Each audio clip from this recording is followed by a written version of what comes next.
Hey y'all, so we have a project that we need to get done. This isn't gonna go super quick, but we need to get it done today. So it's about 5:21, and earlier today, Alex and his crew brought all of the plants that I had picked out from the wholesale nursery and they dropped them off. So what I'm gonna do is I am going to go through and show you all of the plants that we got for the back. These are more like the big structural perennials. I will add things here and there as we go. You know, it takes time to kind of fill in the bare spots of the garden sometimes, but this will be a big chunk of the structural perennials. So I want to go over those plants, and then I'm going to take you back here and show you the teddy bear magnolia.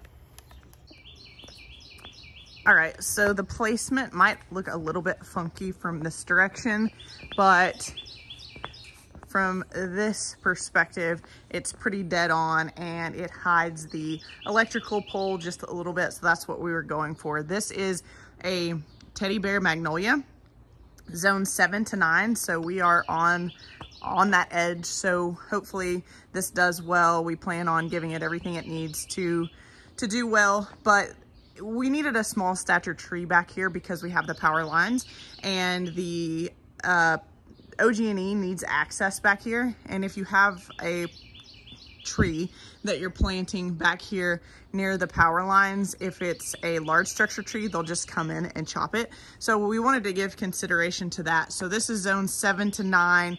It gets roughly 16 to 20 feet tall and only 10 to 12 feet wide, which is perfect because I knew I wanted to underplant some things over here as well. And the spacing here between the snowball viburnum and the teddy bear magnolia, I think is good. I wanted to give the snowball viburnum enough room to continue to grow without kind of impeding on the magnolia. So still undecided on the juniper here. I don't know what we're gonna do with that. I honestly might try to keep it. We might try to straighten it up, but we're gonna get all these other plants put in place and then we'll go from there. I'm gonna cut back some other things in here too that are unwanted. And so I can kind of look at the kind of more of a blank landscape. So a lot of this stuff is going to be staying, some of it's going to be moving, some of it's going to go all together, but a lot of stuff is just going to be transplanted. So let me take you over here. Let me show you the oak leaves. They are getting ready to bust into bloom, and this is that really pretty lime green chartreuse color that I really like back here. So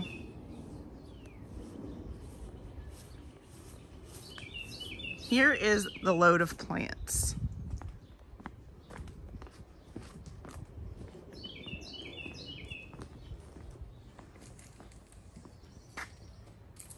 So quite a few plants, some of the boxwoods. The boxwoods are all winter gems, and we got some that were pretty large. So let me bring a couple more plants over here. I'll set my camera up and we'll go through each plant individually. So here's a look at the plants. We have some winter gems, and these are pretty large. I got 5 of these. I'm gonna kind of structure these like they are in the front. So there's the gallon size for those of you that will ask. So I'll kind of structure them just like this in the front, and then I'll trim them into balls over time. This is a golden barberry, gold barberry, sorry, Bonanza gold barberry. And this it grows pretty short, so it's good for like the front of beds. It's only 18 inches tall and it gets about 36 inches wide. So the barberry that we have in the back already, I'm not sure exactly what variety that is, but it gets really large. So I wanted something in this lime green chartreuse color that grew a little bit lower and wider. This is one of my favorites. So this is Tough Stuff hydrangea, and it is zones 5 through 9, and then blooms in the summer and the fall, and it's 2 to 3 feet tall and wide. So it's a good compact option that has really pretty pink and purple blooms. This is a Ruby Slippers oak leaf hydrangea. There is a spot underneath the back window box. On one side, it has one of these hydrangeas, and then the other side it needed one. So I got one of those for that spot. And then I got, this is all they had of the green globe artichoke. So this should get pretty large, zones 6 through 7, 5 feet by 5 feet. And I really like kind of the velvety grayish blue texture that these provide. And I think it'll be a really nice texture out there in contrast with some of the darker greens and the lime greens. We have some autumn ferns right here that are looking really pretty. Some Little Henry sweet spire. This is a shade to sun, so it's pretty durable. It's 2 to 3 inches tall and wide. Zones 5 through 9. Blooms in the summer, turns red-ish in the fall. You can see in that picture, and that's the only thing that I'm a little bit concerned about with this, but I really liked these blooms, and I liked the growth habit of this only being 2 to 3 feet tall and wide, so I snagged it. This is the Everillo Carex, just like what I've planted over here. I just needed some more of that, so we got quite a bit of that. And some ajuga. This is for not necessarily the back, it's for over on the side of our house. But yeah, I think that, oh, one more. Can't remember what this clematis is. So Royal Cascade. So I snagged this on my way out because I just couldn't leave it. It was really pretty. It's a purple bloom. So that is the roundup of plants. Now, Tommy and I are going to get all of these kind of placed where I'm thinking. We'll take a look at them and then hopefully we'll start planting.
Okay, so what we're doing here is we're leveling some pavers. So where I wanted to plant these big boxwoods right here at the entrance, and I wanted them to kind of overhang the edging because I wasn't really sure that I liked the pots right behind the edging, and I considered cutting the edging, but then I decided if I wanted to move the pots, eventually that didn't make any sense. So Tommy's leveling these because there is plumbing right there, and we cannot plant these big boxwoods because the plumbing is only like 12 inches. The sprinkler system plumbing is only 12 inches below.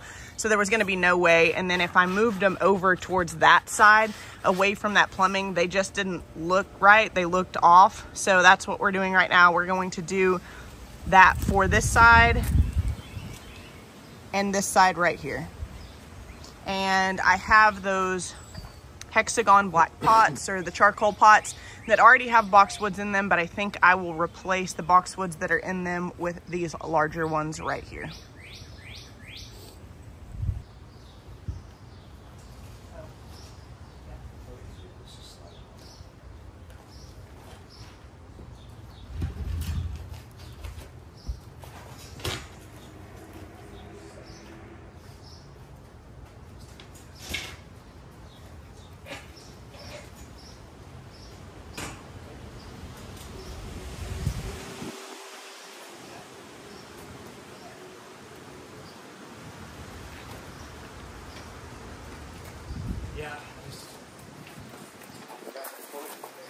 I didn't even think about it, obviously.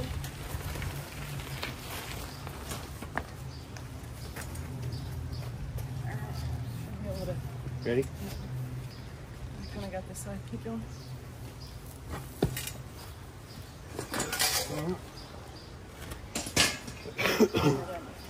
Sure, this is way on. Let me see that. Yeah, that's pretty good actually. I want to rotate it this way. Just a little bit more touch. Rotate it? Yeah. Okay, wait. Stop right there. Yeah, I like that better. And with it cleared out, or should I? See how this angle goes that way? I might want to.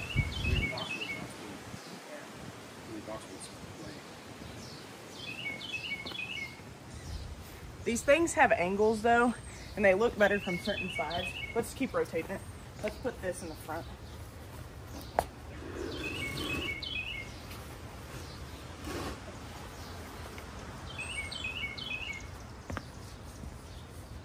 Yeah, much better.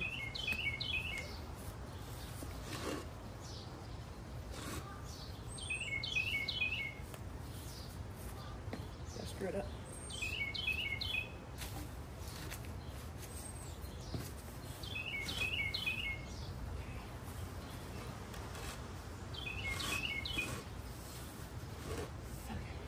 We'll give those boxwoods enough room. I think the big boxwoods would look better, don't you? Yes. That's perfect.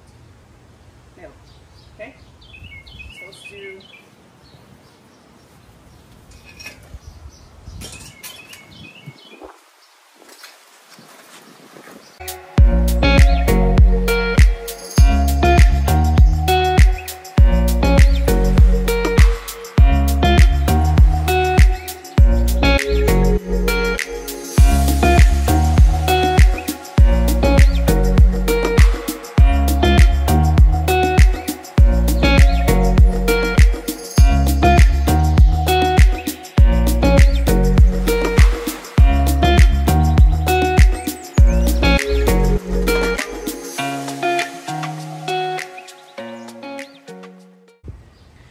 All right, so we got the new boxwoods put in the pots. We got the pots placed, and then we will backfill some of this area so that you can't see those stones that are propping up the pots. But overall, I think it looks much better. I have the flanked entry back that I had before we put the edging in. So moving on to the next project. Okay, we're gonna get these Tough Stuff hydrangeas and these golden barberries right there planted. They're going to be more, the golden barberries are gonna be more backdrop, back in the back behind the magnolia. And then the Tough Stuff is, I'm not sure exactly where I'm going to place both of those yet, but that blue spruce is gonna go right there.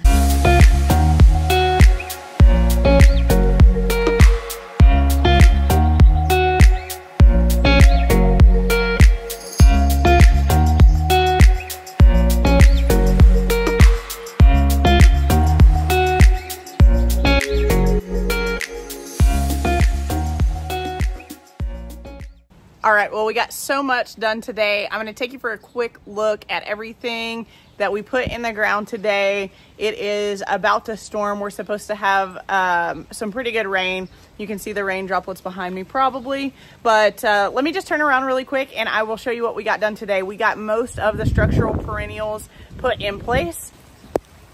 So here I got a few autumn ferns in. We didn't get to any of this over here. This area is kind of stumping me, but I think I will put some autumn ferns in there. And obviously I'm going to be adding that carex there, and it will tie into that carex over there and some of the lime green that we have going on over there. And I still have quite a bit more carex to put out into the landscape out here. That is something, it's probably gonna go right here. That's something that we just didn't get done today. And then I know I've mentioned it in a previous video, but these halcyon hostas right here, when I planted these, this bed was a totally different shape. and this was all rock in here. And then we added this border because we wanted to kind of define this space. So I'm going to have to remove all of these and replant those. I'll probably leave some of them over here. And I'm going to be putting some over here because I think this area needs a touch of blue, but there's still some things that I'm looking for that I think we're going to need, but having these structural perennials in place, it gives us a start at least. So we got some boxwoods here. These oak leaf hydrangeas get really large, and those are kind of the centerpiece for over here. So I haven't decided quite else what I'm going to fill in this area with. And then we got 2 more boxwoods put in right there. I have a peony right there. There's a yew that was all transplanted back in the fall. We moved these hydrangeas that we had stuck over here last fall just to get them in the ground to save them. So this is a shady spot. They will do really well right there. These boxwoods were here and they're so established that I really didn't want to move them. I flanked these 2 rocks with the boxwoods, and these boxwoods will get much bigger. I'm going to trim them up and allow them to get much bigger. This is some phlox right here, so I didn't remove that. These are some Siberian iris that I really like. Some artichoke back there. That should get about 5 feet tall by 5 feet wide according to the tag. So I'm hoping that it gets to that height and width so that you can see it, and it's a blue backdrop. This is a Tough Stuff hydrangea, 2 foot by 3 foot wide at maturity. This is the Wygela that was here. So it was much bigger before, and it was trimmed up into kind of tree form. And I really thought that I wanted to get rid of it when we went to clear out the backyard. And Tommy and I disagree on this. I kind of want to remove it. He wants to keep it. So we're going to leave it in place for a little while. But this Wygela was so big that it was growing into that. And so we cut it down. We're letting it grow back. I really do like the chartreuse green that it is, so I think I will leave it and leave it more in shrub form. I'll let it get bigger, but I'll leave it in shrub form. It does have red blooms, which I don't particularly love, but I do like the color of the foliage. So another boxwood back here, another Tough Stuff hydrangea. I'm really excited about these. I've never grown those before, and I'm excited to see what they do. Again, 2 foot by 3 foot tall. And this right back here is a Little Henry Sweet Spire, again, 2 by 3 foot tall. I didn't want anything too large as a perennial back here because there are a lot of structural plants already. And then we added this Teddy Bear Magnolia, which I'm really excited about. I really thought over the winter about really what I wanted to do back here. I needed something with some height, but something that wasn't going to get too crazy and too big because of this power pole right here. So OG&E will come and just start chopping on stuff if the mature size of your plant is if it will get way too close to the power line, basically. So I am going to label that so that when they come out here, because they do have to come in our backyard when we lose power, they come into our backyard and do whatever they got to do with the transformer, even though the pole is in our neighbor's yard. So this gets about, I'm going to have to put the stats on the screen below. I think it's about 16 to 20 foot tall and 10 to 12 wide. If that's not right, I will put the correct information down on the screen. So some barberry here. This is a pretty low growing barberry. It gets about 18 inches tall and 36 wide. So it's kind of a low spreading kind of barberry.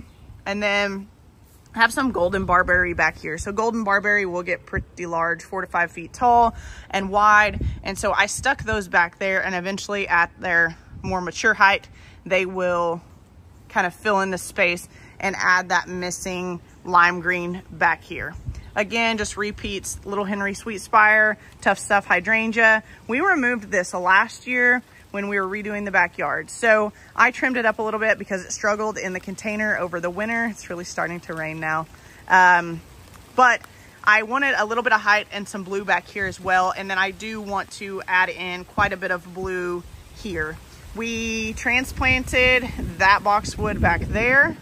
And this is what I have the most work to do on. I still really need to think about what I want to do and underplant with here.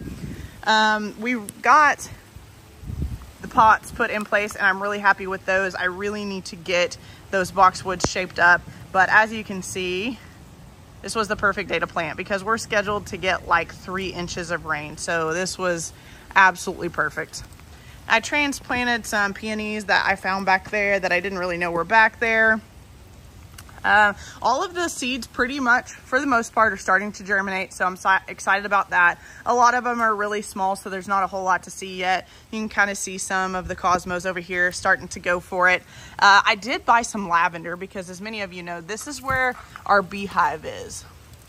So yes, we only have one, and before anybody says it, I know that you really should have 2. You can see one going in right there. It's really starting to rain pretty hard, so I'm gonna have to speed up this video. But anyways, I know I'm supposed to have 2, but I wanted to make sure that I would enjoy it and like it prior to investing in 2 hives. Anyways, some fern leaf lavender right there, some more lavender back there, some peonies that I need to get in the ground. And we're gonna call it quits for this video because it is starting to pour. Thank you guys so much for watching, and we'll catch you in the next video. Bye.